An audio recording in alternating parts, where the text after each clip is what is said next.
Quand vous allez arriver en terminale, ou même plus tard, si jamais vous vous rendez compte que vos études vous plaisent pas, vous allez vous poser un tas de questions, et ça a vraiment de quoi donner le vertige. Comment concilier ce qui me caractérise aujourd'hui, c'est-à-dire mon tempérament, mes envies, mes qualités, mais aussi mes défauts, et le moi du futur? C'est-à-dire, est-ce que mes aspirations seront les mêmes aujourd'hui et dans 10 ans? Et aussi, est-ce qu'il vaut mieux que je me lance dans un domaine dans lequel j'ai des difficultés, mais qui me passionne, ou plutôt dans une filière où j'assure, mais qui me plaît moins? Et la question récurrente, c'est celle de l'argent. Oui, ça me plaît, mais ces études me permettront-elles, à terme, de toucher un revenu stable? Ces inquiétudes sont légitimes et justifiées. Il ne s'agit pas de les délaisser et de faire une pleine place à vos passions. Mais voilà ce que je peux vous dire. Pour commencer, il s'agit de rappeler ce devoir commun à chacun. Connais-toi toi-même, nous dit Socrate. C'est-à-dire, examinez votre esprit et questionnez-vous quant à vos véritables aspirations. Jusqu'où êtes-vous prêt à aller pour réaliser vos rêves? Il faut d'abord comprendre qui vous êtes, saisir ce qui vous plaît vraiment et voir si vous seriez prêt à en faire votre profession. Déjà, votre passion est-elle une priorité pour vous?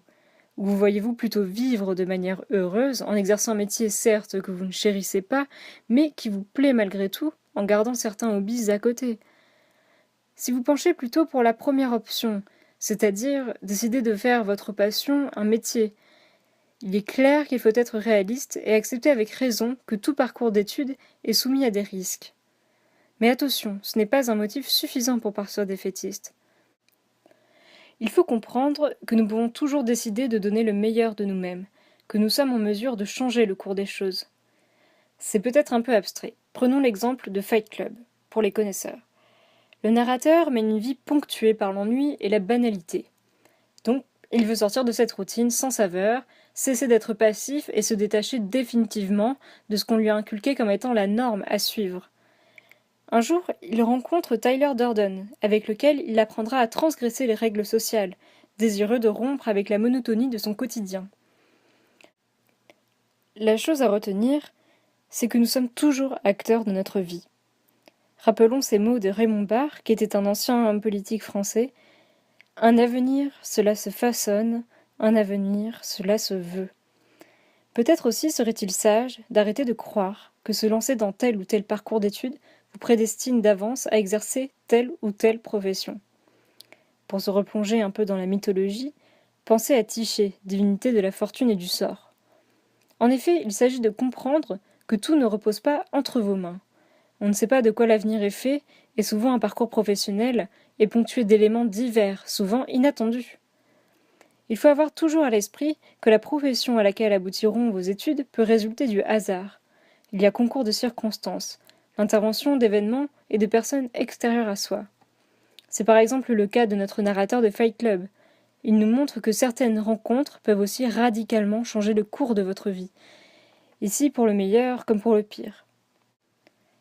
Si quelque chose vous passionne et que vous voulez en vivre, faites donc un sort au préjugé qui consiste à dire que tel ou tel parcours d'études vous vouerez, et c'est nécessairement à une situation précaire. À partir de là, on peut se demander si ça tient la route, de dire qu'il vaut mieux privilégier la raison à la passion quand on se lance dans des études. En effet, est-ce vraiment raisonnable de se lancer dans un parcours d'études sécurisant, mais qui ne vous parle pas du tout, alors qu'un autre vous fait bien plus envie, mais apparaît comme beaucoup plus risqué? Il faut évidemment s'assurer que ce dans quoi vous vous lancez vous permettra de décrocher un job et à terme d'en vivre. Mais ce n'est pas tout. Les études, c'est aussi un savant mélange entre nos envies, notre volonté et le jeu du hasard. L'ultime conseil que je pourrais vous donner, c'est d'en parler à des personnes ouvertes, que ce soit vos proches, vos amis, votre copain, votre copine, et même un conseiller ou une conseillère d'orientation. Parce qu'il faut admettre que parfois, nous manquons de maturité et ne sommes pas en pleine capacité de faire la différence entre un simple hobby et une passion qui pourrait devenir une profession. Ne perdez jamais de vue ce qui vous passionne et vos envies réelles, mais n'oubliez pas non plus que le jugement d'autrui peut être très précieux.